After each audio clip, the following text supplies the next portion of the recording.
It is big race and one of another 500 race, and the Pocono stands out itself. Obviously, it's obviously tricky triangle, the three corners in, but it's how can I say? I can describe that one is a very combination of a high speed road course and oval. If you look at the turn one, which has got a huge banking, but still on and on and on. And most of the track divided 2 or 4 corners, which ends in on 90 degrees. But that one's almost coming back. So it's a huge hairpin, but you have to go there over 220 miles per hour, which is like sensational. It's a really, really great feeling. And then of course turn 2 is a little king, and you need a little, the cars got lively. But the problem is going turn 3 is very, very difficult, because now the cars set it up as you need the banking support, where turn 3 has got no banking. So cars suddenly get free, so we have to use the tool a lot. So during the one lap, we actually use the tools twice and to settle down the car. And you almost feel falling off the track, because your vision is going to with a high G load. As long high speed corner, you have to balance and everything. So that's a great challenge. Not necessarily go side by side all the time like the other track, but Pocono is very. You have to set up. You have to really considering as a two actions to be able to overtake the people, and that's a great challenge. I love it. It is tricky, yeah. and I had a good run over there. At the same time, I had a little bitter experience too. Last year, we thought we have a car capable to challenge for the winning, but we had a little issues and failure. So hopefully 2015 again, even Pocono, I want to challenge for the highest level.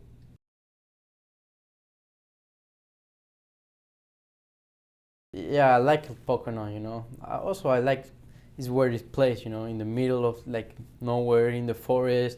You have this like retro circuit, it's like it looks like old, but the track is really nice, really big. All the corners are different.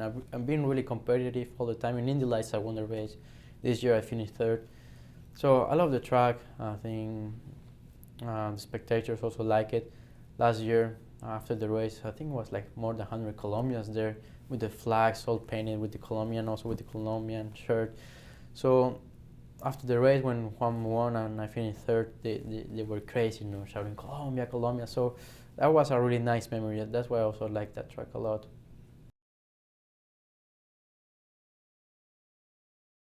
Yeah, I mean, Pocono is pretty cool. Pocono is one of those races where, I don't know, I felt when I came to Indy, I was kind of disappointed being the first oval. So that was the second oval, big oval, after Indy, and well, actually it was the third because Texas, finished 3rd in Texas. So we were there, and I felt we had everything right. I was on pole. It's cool. One of the cool things about Team Penske is every week you're fighting for pole with your teammates. It makes it really tough.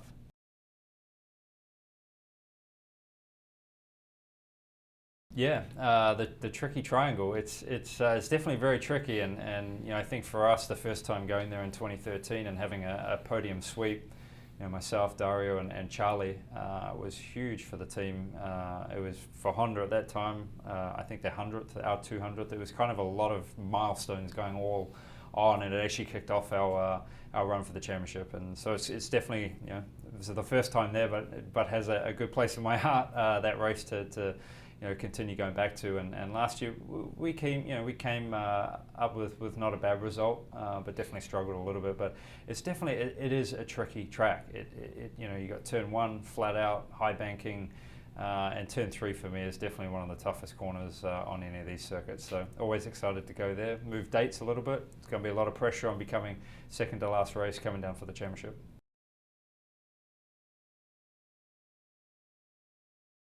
I mean, I'm still an oval guy at heart, so it was cool to go back to Pocono. I'd seen races there when I was young, and really most of my life just watched NASCAR races there because IndyCar wasn't racing there. So to be able to go back to a historic place and their family and the way that racetrack was built and the connections to the speedway, that's something that's important to me. And you feel their passion when you go there towards open wheel racing and how it fits into their heritage. So I enjoy going there, and it's a really cool and challenging track. I think Turn 1 at Pocono, outside of Indianapolis, is probably one of the coolest corners on the schedule.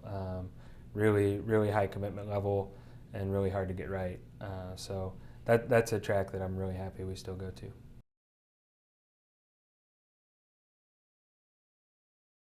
Yeah, it really is. I drove there in Indy Lights, and it's the only time I ever drove there. I got second. It's the front straight is so wide.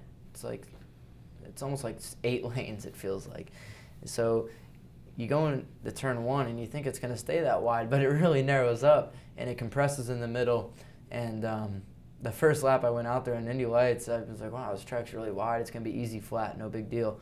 I go into turn 1 and it got real tight and I compressed and the thing swapped ends on me in the first lap of practice, and I almost stuffed it in the wall trying to go flat the first lap, and I was like, whoa, like, let's back down, and had to really respect the place after that and build up the speed. And it really is tricky. Like the name they give it, that's real, and it's definitely a track you got to respect. And all 3 turns are completely different from the others. Turn 1, banking, compresses, very high speed. Turn 2 is kind of like a kink. I never really had many issues there. And then turn 3 is another super fast turn, but it's like totally flat. And so the car is just kind of more, it's acting up a little bit more, and you're just kind of like skating through it, which could get a little bit scary, especially on cold or used tires. So definitely a challenge.